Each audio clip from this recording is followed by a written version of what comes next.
Olá, estamos começando mais um podcast Amazônia Empreendedora, aqui do Amazonas. Toda semana a gente traz um especialista, uma pessoa, para contar um pouco da sua carreira, do seu negócio. Aqui o objetivo central é divulgar para o resto do país todas as iniciativas que a gente tem aqui. Coisas que a gente faz de tecnologia, de inovação, de empreendedorismo. E hoje eu estou trazendo uma pessoa muito interessante, quero muito conversar com ela, porque eu acho que a área dela é uma área assim que mexe com todos nós.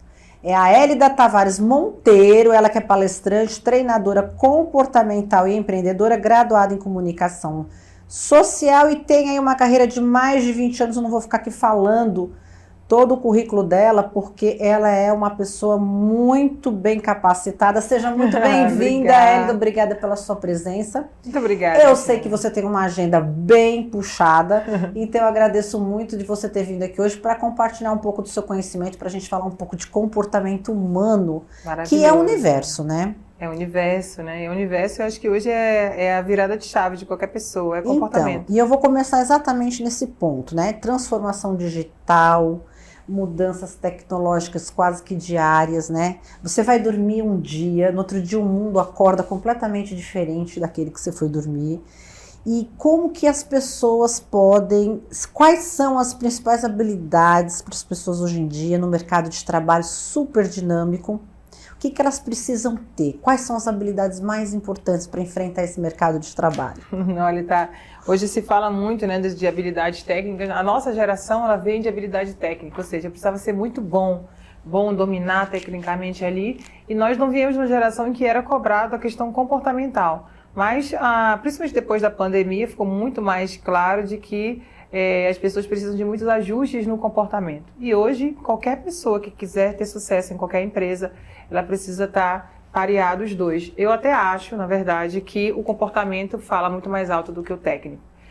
As empresas não permitem mais uma pessoa que seja maravilhosa tecnicamente, que tenha um comportamento desajustado.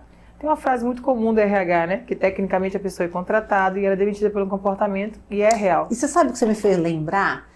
Gente, eu não sei agora se ainda existe essa figura, mas quando eu comecei a trabalhar, eu tinha um chefe muito chato. Ele era horrível. Era aquela pessoa que entrava com aquela malinha, né, usava aquelas, eu nem lembro como é que é o nome, é uma maleta. Era uma maleta, né? Uhum. Entrava, sentava, passava o dia aborrecido, chateado. Ninguém podia nem olhar para a cara dele. E aí ele ia embora no final da tarde e assim, a gente tinha até medo de olhar para ele. E o cara ficava na empresa 10 anos, 15 anos, 20 anos. Ainda existe esse tipo de modelo, Hélida? De pessoas trabalhando? Como é que você vê esse tipo de comportamento dentro de uma empresa? De time estratégico, eu acredito que não. Naturalmente, essas pessoas já foram substituídas, e se tiver, vai ser substituída, porque a proximidade, né, da liderança está cada dia mais evidente. A gente precisa e trabalhos em projetos, né? Porque hoje você pega, por exemplo, eu trabalho muito com tecnologia e eu vejo isso acontecer muito.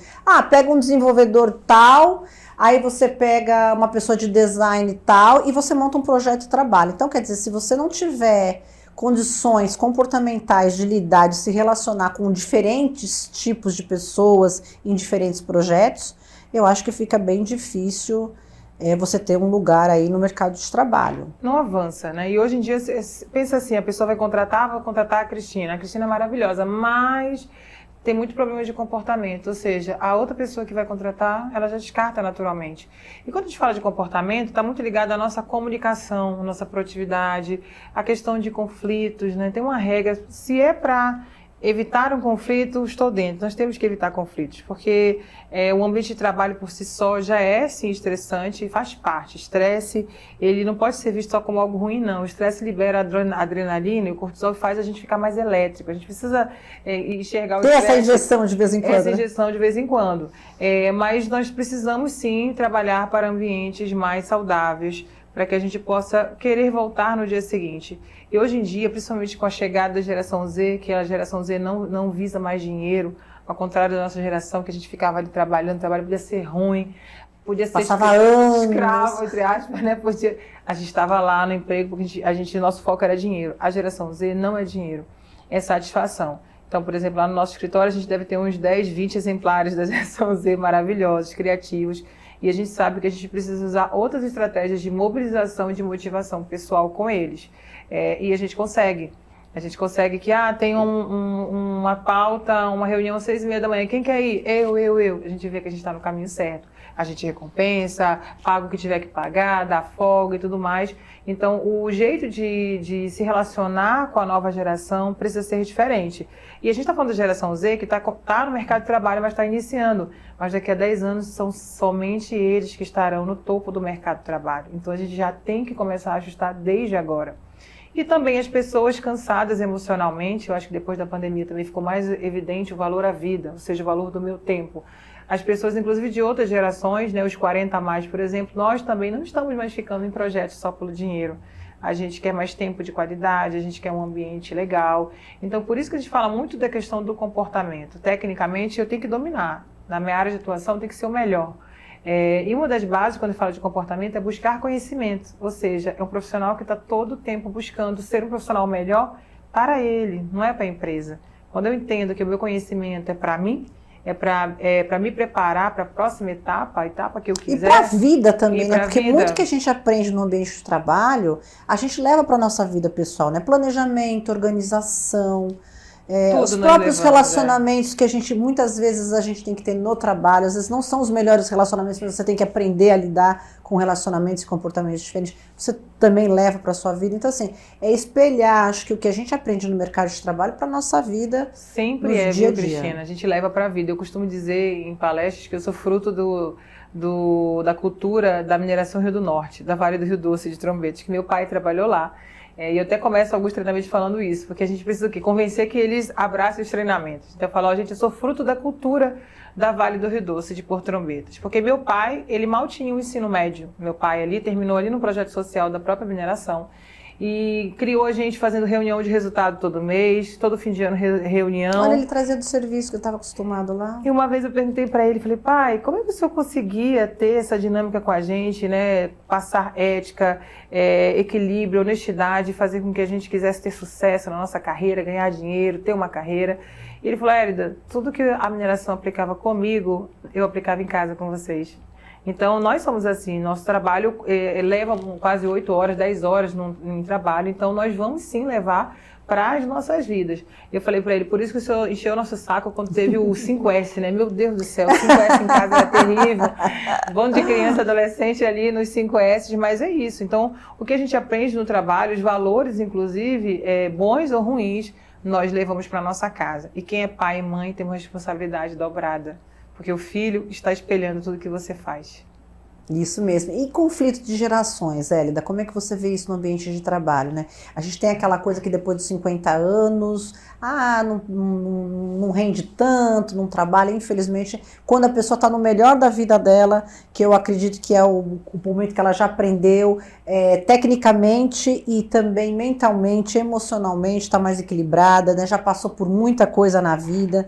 Então também tem aí uma sabedoria de vida que você não aprende nos bancos escolares, e às vezes essas pessoas acabam sendo descartadas, né? Elas acabam sendo aposentadas e vão embora das empresas. Como é que você vê isso? Esse conflito de gerações, né? Hoje o mercado tem várias frentes de você aproveitar o melhor comportamento e técnica da pessoa. Que bom seria se todos nós tivéssemos a maturidade de uma pessoa de 50, 60 anos, né? No mundo sistêmico, a gente avalia que os 60 a mais é nosso inverno, é o período de sabedoria. Nosso desafio é buscar antecipar essa sabedoria para que a gente possa diminuir conflitos, ter um olhar mais de futuro. Você não encontra pessoas de 50 anos a mais que você fala, nossa, é tão calma, né? Acontecem essas coisas porque ela já tem um outro olhar sobre a vida. Então, ter essas pessoas no ambiente de trabalho, dependendo do que ela faz, né, tecnicamente, é muito bom porque dá um equilíbrio, sim. Mas, hoje, os 50, né, são os antigos 40. Então, você vê uma galera de 50 anos aí muito jovem. E o que faz ela continuar, né, no mundo, né, na sua carreira? É conhecimento. Então, quem tem 50 anos precisa, assim, né, que chegou, né, continuar estudando, continuar buscando conhecimento, na área de comportamento, principalmente, e conseguir entender que a geração dele não foi boa ou ruim, a geração atual não é boa ou ruim, ela só é diferente. E eu preciso lidar com a outra geração, porque nós não vamos conseguir que uma só absorva a outra. Eu não consigo convencer ninguém da geração Z a trabalhar só por dinheiro. Ele só vai trabalhar se ele quiser, se ele gostar do projeto, se ele se sentir bem no ambiente de trabalho. Se tiver um propósito para ele ambiental, alguma coisa, que eles são muito voltados a essa questão de meio ambiente. Né? Exatamente. E eles também pedem para sair por pequenas coisas que estão desagradando. Né? Lá no nosso escritório, por exemplo, é a sua última etapa. Quando a pessoa quer sair, vai lá, então vou lá conversar com a pessoa. E eu me surpreendo, às vezes, com as desculpas que eles dão para querer sair quando é algo específico. Aconteceu esses dias, uma colaboradora nossa falou assim que recebeu uma proposta, que era como se fosse R$1.000 a mais do que ela ganhava e que ela ia sair, já ia sair de imediato. E aí eu não queria perder, eu falei assim, tudo bem, então fui conversar com ela. Eu falei, é só pelo valor do dinheiro? Porque eu queria entender qual o motivo de que você quer sair. Porque se for só pelo dinheiro, eu consigo te fazer uma contraproposta. Não é o mesmo valor, mas se você gostar de ficar aqui, eu tenho uma proposta para você. E ela, não é só por isso, e me contou a insatisfação pessoal dela, né, que era um processo interno. Eu falei, então se a gente ajustar esse processo interno, você fica com a gente? Porque eu quero que você fique. E eu até me surpreendi que ela falou assim, estou surpresa com essa conversa, porque eu nem imaginava que eu ia conversar com a senhora, que eu seria notada. Então, por isso, talvez ela preferiu sair, porque ela achou que talvez ela não fosse ser ouvida. Ela achou que seria fácil. E nisso eu ajustei um processo de feedback interno, mais ainda do que a gente fazia, para dar mais feedback, porque eles estão numa fase, né? Até os 24 anos, nosso cérebro está sendo formado, né? O nosso córtex pré-frontal, que é a nossa região do cérebro mais importante, que é a das emoções, ele está sendo forjado. Então a gente precisa passar autoconfiança para eles, né? Melhorar a questão da autoestima deles, porque no caso dela era boa, tanto que eu queria que ela ficasse. Sim, com certeza. E em desenvolvimento, eu falei, você entende que você está em desenvolvimento da sua comunicação, da sua fala, e aqui você pode ficar e se desenvolver. E ela ficou conosco.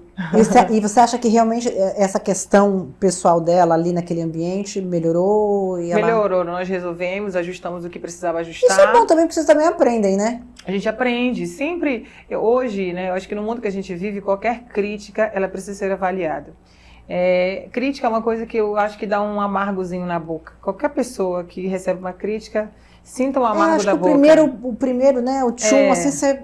Dá sim, mas o amargo na boca ele vai. Mas depois você vai digerir aquilo, né? Vai digerir, e as pessoas inteligentes, elas fazem uma autoanálise. O que eu posso melhorar em relação a isso? Sempre tem algo para melhorar. Na maturidade de vida que eu tenho hoje, eu costumo dizer que 100% das críticas, sim, eu tenho algo para melhorar. Isso é real. E falando justamente nesse ponto, Elida, como é que você vê depois da pandemia? Eu, por exemplo, tinha uma expectativa que com a pandemia o ser humano fosse melhorar em termos de comportamento, né? Porque eu falo assim, gente, a gente vai para o espaço e a gente não consegue melhorar coisas como inveja, ira, ética, enfim, coisas assim do nosso comportamento. Da nossa natureza. Da nossa natureza, a gente não consegue, impressionante, eu fico assim muito admirada com isso, até o nível de tecnologia que a gente chega, as coisas que estão sendo descobertas, né? Facilidades, comodidades que a gente cada dia tem mais, mas por outro lado, coisas do comportamento humano que a gente não consegue avançar. Então isso realmente é uma coisa que mexe muito comigo.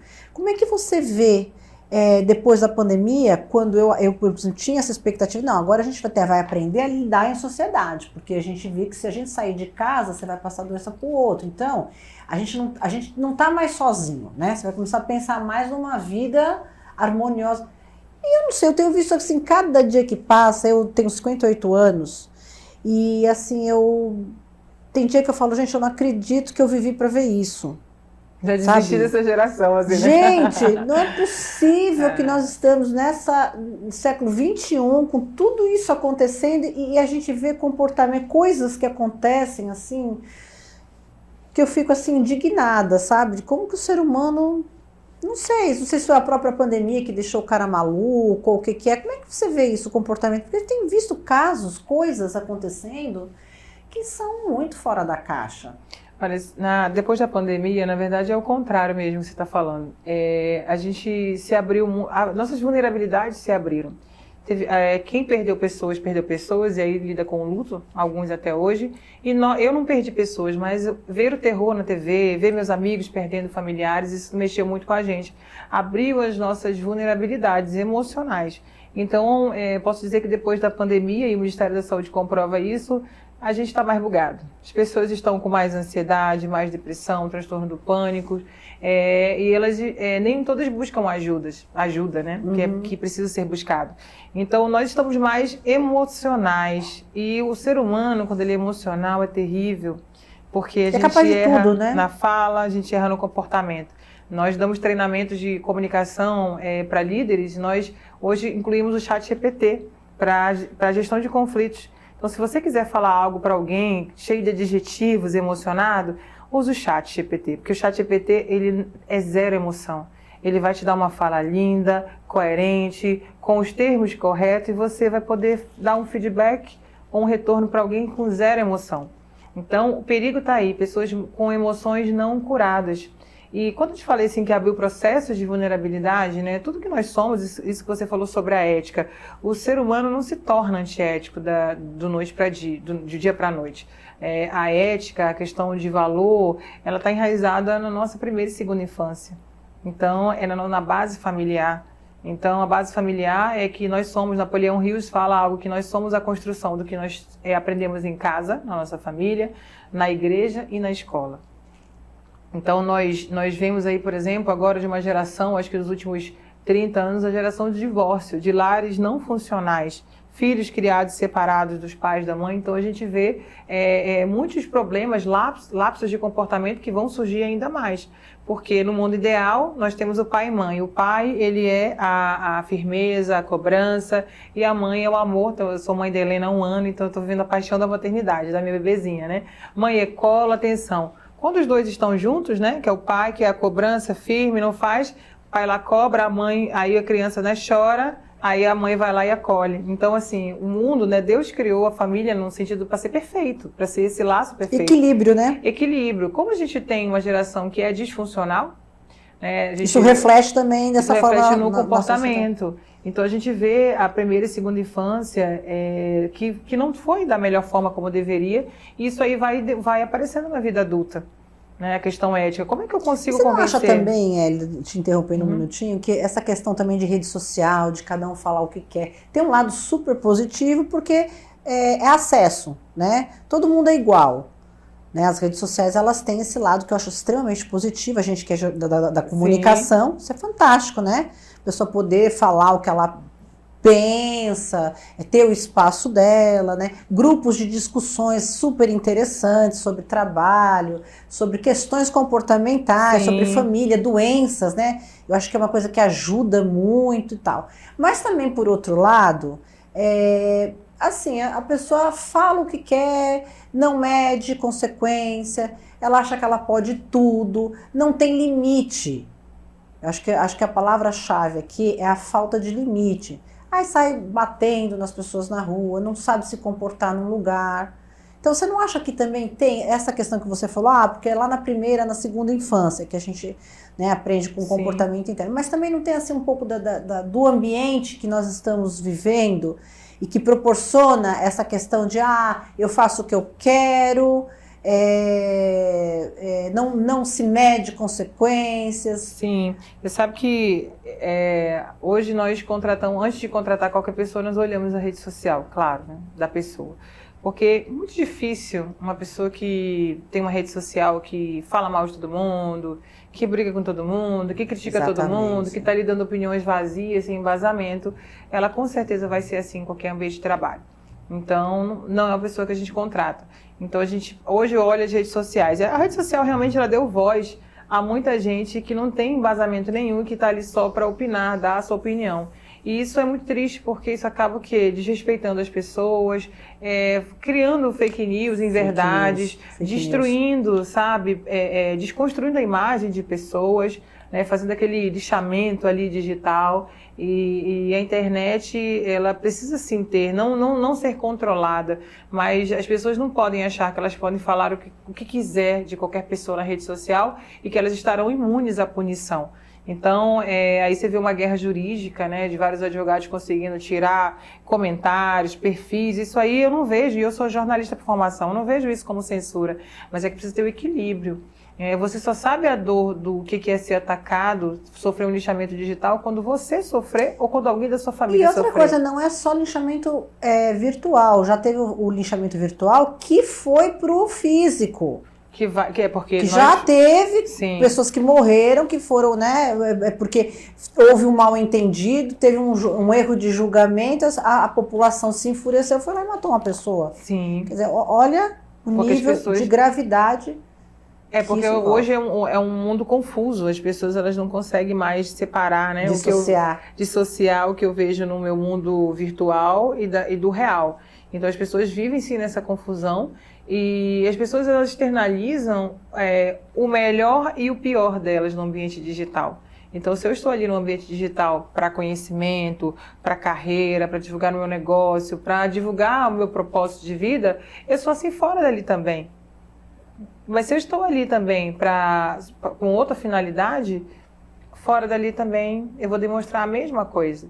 Já viu alguns perfis de rede social que a pessoa toda post, ela está geralmente falando mal de alguém, criticando alguém, sendo raivosa o tempo todo? É a vida dela, ela vai fazer isso se ela vier num restaurante, numa loja. Total desrespeito com o outro, que a gente fica assim, chocado, né? Por que essa raiva pelo outro, esse julgamento desnecessário, às vezes por coisas tão pequenas, já julga a pessoa, você julga a pessoa inteirinha, tudo que ela é, tudo que ela representa por causa de uma fala, por causa de uma colocação. E tem um lance que eu falo muito sobre a questão de reconhecer quem é a autoridade. A gente precisa manter esse equilíbrio sobre respeito. Se eu estou aqui no estúdio que você está gravando, eu, como eu tive uma formação ética maravilhosa, eu reconheço que você é a autoridade desse ambiente. As pessoas perderam muito esse espaço.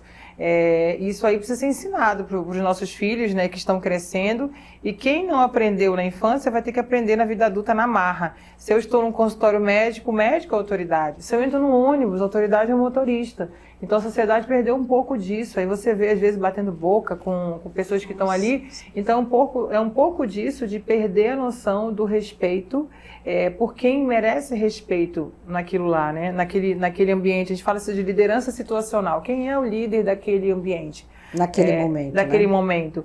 E assim, para minha criação rígida, hoje qualquer pessoa que entra em algum lugar, às vezes eu chamo de senhor, senhora, e a pessoa, não me chama de senhor e senhora. Eu falei, não, gente, é o hábito. Educação. É o hábito materno, né? Paterno que a gente aprendeu.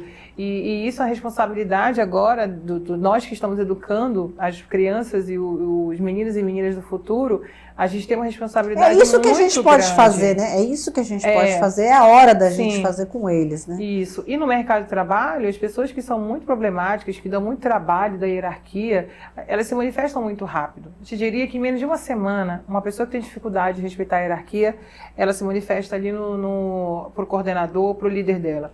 Nas nossas empresas, a gente só tolera a semana. A gente prefere quebrar o contrato do que manter uma pessoa ali que os não problemas consegue... que aquela pessoa vai gerar em curto, médio e nem longo prazo, porque não vai chegar até lá, mas só esse curto e médio prazo, né? Os impactos que vai dar naquele ambiente, né? As situações que podem causar naquele ambiente. Né? Sim, porque no ambiente de trabalho eu preciso respeitar a liderança. A liderança é quem coordena tudo. Então, a liderança é essencial, o respeito à liderança. E, claro, a liderança, respeitar os liderados ali dentro da proporção precisa ser respeitada também.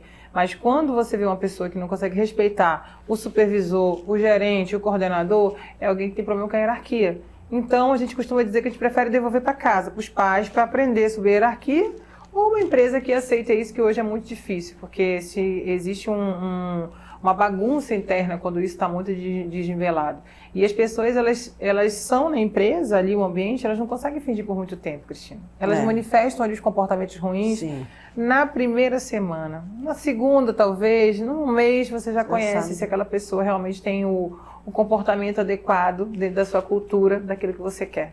Maravilha. Hélida, é um assunto que a gente ficaria aqui, acho que horas falando, né? Porque é muito rico. Eu queria, inclusive, agradecer a tua presença, mas já te deixar em alerta para você vir outras ocasiões, porque tem muita coisa para a gente falar realmente, né? Acho que a gente está vivendo um momento histórico aí de transformações, que a gente não sabe muito bem como é que as coisas vão ficar, que a gente está tentando entender e buscar, mas acho que você tocou em pontos assim que são fundamentais, são base, e que a gente tem que sempre quanto mais possível falar e bater nessa tecla, porque são princípios importantes para a gente viver em sociedade. Sim, você sabe que agora com a NR01, né, que é a normativa do Ministério do Trabalho, que estabelece o mapeamento dos riscos psicossociais e também um trabalho dedicado à saúde emocional nas empresas. Isso aí era visto como uma atitude legal das empresas, né, apenas uma boa prática, e a partir do ano que vem vai ser obrigatório as empresas terem isso. Por quê? Comprovadamente o ser humano não consegue mais ser aquele bom profissional se ele tiver com a saúde emocional prejudicada. Só que também ela dá um viés, Cristina, da autorresponsabilidade. A saúde emocional, ela não é obrigação da empresa somente zelar por isso. Saúde emocional, ela é uma construção da nossa vida. São os nossos pilares: espiritualidade, saúde, atividade física, a nossa ética. Se eu, ser humano, como profissional, tiver com esses pilares desajustados, eu não consigo estar na minha melhor performance profissional. Então, a pessoa passa 10 horas ali em torno do trabalho, né? 8 horas trabalhando, mais 1 hora de deslocamento. O que eu estou fazendo fora dali? Nas horas que sobram ali na minha casa? Eu vou te falar o que a maioria das pessoas não faz. A maioria das pessoas não faz. Não cuida da sua saúde, come mal, dorme mal, excesso de cachaça, de álcool, não faz atividade física, não cultiva espiritualidade, não frequenta um culto. Comprovadamente, a neurociência fala que as pessoas que frequentam cultos, né? Elas são pessoas mais saudáveis emocionalmente. Então, é impossível a pessoa querer entrar na empresa e ver o passarinho verde da felicidade. Jogar a responsabilidade para aquele ambiente de coisa que é da sua vida, né? Exatamente. Então nós vamos voltar aqui, vou te convidar, falar sobre isso, porque eu queria que você focasse nessa questão dessa nova normatização, então. Que legal, vai ser um prazer. Do ambiente de trabalho, tá bom? Tá bom, muito obrigada. Te agradeço muito pela sua presença, legal. Muito enriquecedora, viu? Muito obrigada pelo seu tempo, pelo seu conhecimento, e a gente vai chegando ao final de mais um podcast Amazônia Empreendedora. Agradeço a sua companhia e na semana a gente volta com muito mais. Até lá!